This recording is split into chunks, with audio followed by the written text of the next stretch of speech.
In 2025, opponents are hitting just 136 against the Diamondbacks closer Shelby Miller's nasty splitter. But the Blue Jays were able to touch it up for a pair of home runs and walk off the game against him earlier this week. So I wanted really quickly to break down some video and go into what I was seeing from Miller and why the Blue Jays were able to touch him up so badly. Let's get into it. All right, so we're fast forwarding here. Davis Schneider is 1-1, and I want you to look at the pitch from Shelby Miller. It's a splitter, but it holds the zone. Here we go in slow-mo. I want you to see how it has more side-to-side movement, more arm-side run, and fade rather than dip below the zone. And Blue Jays fans know this is a conversation we've had a lot with Kevin Gausman this season. And look at these three splitters right there. All of those dive below the zones get whiffs. And that's another splitter. Same exact pitch from Gausman, but this time Altuve is able to mash it into the corner. Same with Marsh here because it does not dive below the zone. It holds the zone and fades rather than dives. So this is Shelby Miller again.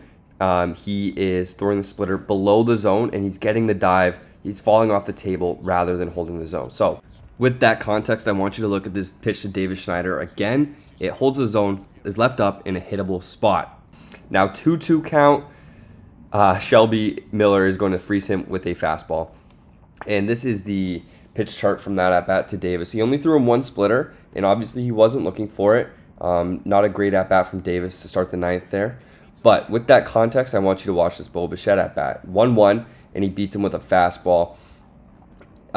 97, up in the zone, but in the zone. And now Miller has a chance to do one of two things. He could either go higher with the fastball, try and get a swing and miss, or below the zone with the splitter. The choice is to go below the zone with the splitter, but it's the exact same pitch that he threw to Davis Schneider that runs and holds the zone rather than diving below it. There's the pitch to Davis, and here's the pitch to Bo. It's the exact same thing. Here's the pitch chart to Bo Bichette, the one splitter that stayed in the zone rather than going below it.